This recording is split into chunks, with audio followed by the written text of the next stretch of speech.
Assalamualaikum warahmatullahi wabarakatuh. Halo teman-teman rumah millennials, saya Dr. Fania. Saat ini tanggal 23 Maret 2020.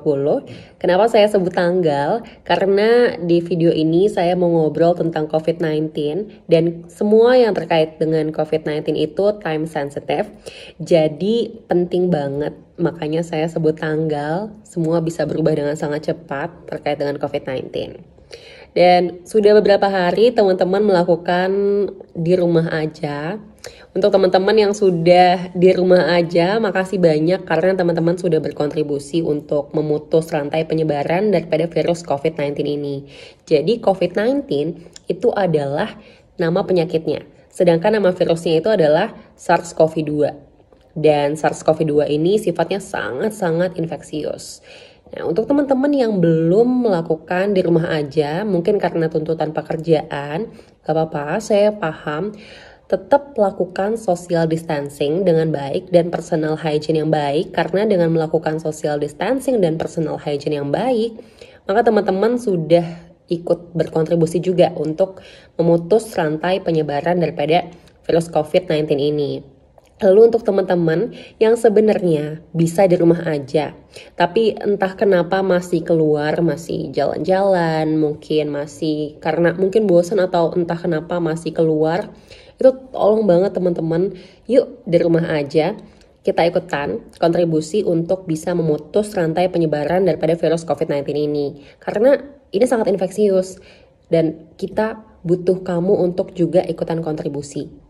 Lalu per tanggal 23 Maret 2020 mungkin teman-teman juga udah sering lihat nih di media sosial, di berita, itu banyak sekali info kalau tenaga medis di Indonesia itu kekurangan APD atau alat pelindung diri.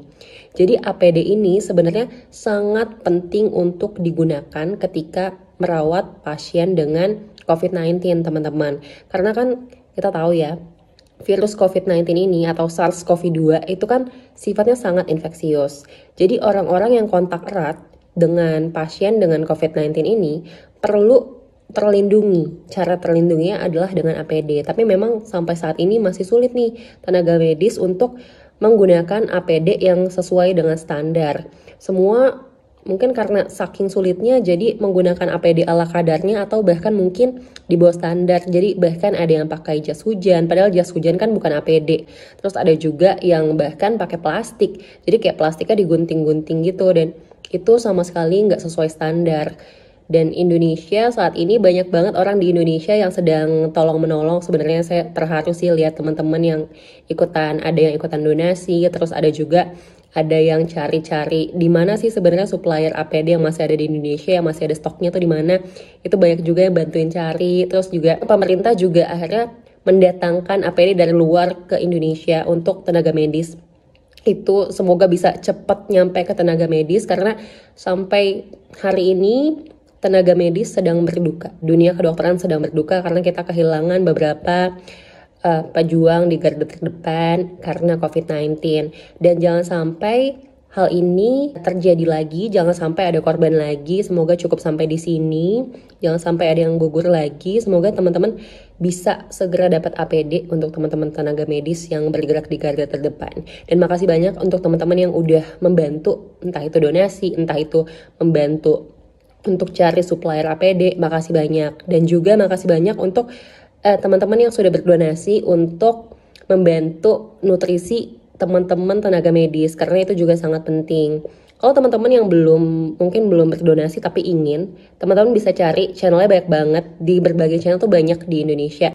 Lalu di sini juga terkait dengan COVID-19, karena kasusnya mulai banyak di Indonesia, banyak teman-teman yang akhirnya kayak bingung kayak aku tuh sebenarnya jangan-jangan lagi batuk pilek, jangan-jangan COVID-19 bukan ya? Banyak sebenarnya. Jadi itu adalah sebuah kecemasan yang wajar karena ini pandemik dan mulai banyak kasusnya di Indonesia.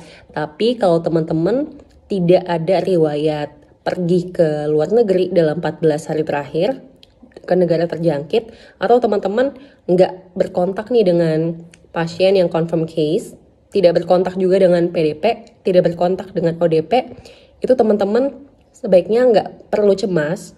Sebaiknya teman-teman istirahat aja di rumah kalau memang sakit. jangan kemana-mana kecuali untuk ke fasilitas kesehatan. Tapi sisanya kalau misalnya nggak ke fasilitas kesehatan, di rumah aja, jangan kemana-mana. Jangan sampai teman-teman pergi keluar terus ada yang ketularan, itu jangan sampai. Terus teman-teman di rumah juga harus jaga jarak dengan orang-orang yang ada di dalam rumah. Jadi misalnya teman-teman kamarnya beda nih, teman-teman jangan sekamar sama siapa-siapa dulu sendirian. Terus teman-teman juga jaga jarak sama orang rumah, ya paling nggak jaraknya sekitar 2 meter dengan orang rumah, jadi jangan terlalu dekat. Terus teman-teman juga jangan, kalau bisa ya, kalau di rumahnya mungkin kamar mandinya ada lebih dari satu, kalau bisa teman-teman punya kamar mandi khusus. Terus teman-teman juga jangan pakai benda-benda yang sama dengan orang rumah lainnya selama teman-teman masih sakit. Jangan pakai misalnya gelas yang sama atau handuk yang sama atau benda-benda lain yang sama, itu jangan dipakai bareng-bareng. Jadi teman-teman harus punya benda terpisah. Misalnya ya handuk, pokoknya jangan sampai pakai benda yang sama gitu. Lalu untuk teman-teman yang gak sakit, tetap di rumah aja, jaga kesehatan, jangan sampai drop, jangan begadang kalau bisa. Kerja boleh, tapi istirahat juga ada waktunya. Dan semoga pandemik ini segera berakhir ya teman-teman. Semoga wabah ini segera selesai.